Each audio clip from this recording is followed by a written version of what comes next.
ለትዳር የሚፈልግሽ ወንድ ከሌሎች ግንኙነቶች በተለየ መልኩ ጥልቅና ዘላቂ የሆኑ ባህሪያቶችን ያሳይሻል።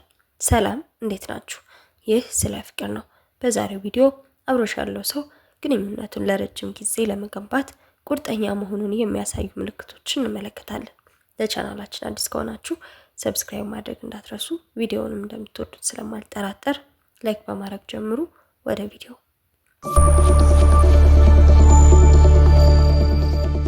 አንደኛ፣ ቃል ኪዳንና የረጅም ጊዜ እቅድ።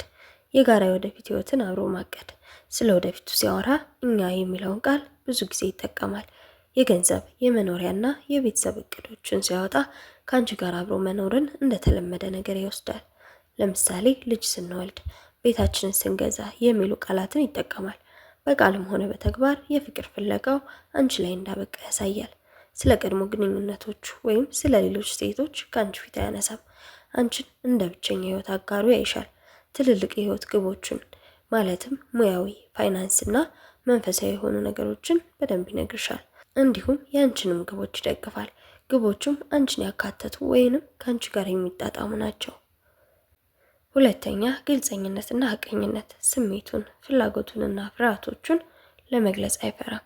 በግንኙነታችሁ ውስጥ የሚሰማውን ስሜት በሐቀኝነት ይናገራል። እንዲሁም የአንቺን ስሜት በትዕግስት ያዳምጣል። ያለፈ ታሪኮቹን፣ ስህተቶቹንና የገንዘብ ሁኔታዎቹን ጨምሮ የግል ህይወቱን ዝርዝሮች ከአንቺ አይሰውርም።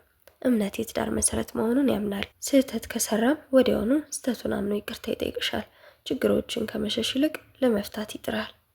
ሶስተኛ፣ አክብሮትና ድጋፍ። አንቺን ያከብርሻል። ለሀሳቦችሽ፣ ለአስተያየትሽ፣ ለግል ድንበርሽና ለቤተሰቦችሽ ከልብ አክብሮት ይሰጣል። በውይይት ወቅትም ሆነ በህዝብ ፊት አዋርዶ ወይንም ደግሞ ዝቅ አድርጎ አይናገርሽም። ግቦችሽንና ህልሞችሽን እንድታሳኪ ያበረታታሻል። የአንቺ ስኬት የጋራ ስኬት እንደሆነ ያምናል። አስቸጋሪ ሁኔታዎች ሲያጋጥሙት ወይንም ሲናደድ እንኳን በተረጋጋ መንፈስ ምላሽ ለመስጠት ይሞክራል። በስሜት ያልበሰለና ከቁጥጥር ውጭ የሆነ ባህሪ አያሳይም። የምትወጃቸውንና የምትጠያቸውን ነገሮች፣ ልደትሽንና ሌሎችን ለአንቺ አስፈላጊ የሆኑ ቀናቶችንም ያስታውሳል።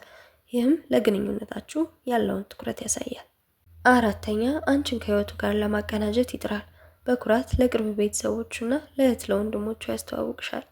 በተለያዩ የቤተሰብ ዝግጅቶች ላይ እንድትገኚ ይጋብዝሻል። የአንቺንም ቤተሰቦች በተመሳሳይ ለመታወቅ ይፈልጋል። ከጓደኞቹ ጋር እንድትተዋወቂና አብራችሁ ጊዜ እንድታሳልፉ ያደርጋል። ጓደኞቹም በዚህ ህይወት ውስጥ የአንቺን አስፈላጊነት እንደተረዱ ያሳያሉ።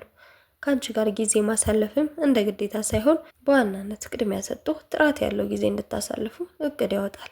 በአጭሩ ለትዳር የሚፈልግሽ ወንድ ግንኙነቱን እንደ ጊዜያዊ ነገር ሳይሆን እንደ ዘለቄታዊና የተቀደሰ ቃል ኪዳን ነው የሚመለከተው። አሳቢ፣ ኃላፊነት የሚሰማውና ስሜታዊ ብስለት ያለው መሆኑን በተግባር ያሳያል። እናም የጋራ የወደፊት ህይወት ለመፍጠር ፍላጎት እንዳለው በግልጽ ያሳውቃል። ይህ ስለ ፍቅር ነው። ቻናላችንን ሰብስክራይብ አድርጋችሁ ቪዲዮውንም እስከመጨረሻው ስለተከታተላችሁኝ አመሰግናለሁ። ቪዲዮውን ከወደዳችሁት ላይክ፣ ሼር ማድረግ እንዳትረሱ። ሀሳብ አስተያየታችሁን ኮሜንት ሴክሽን ላይ አስቀምጡልኝ።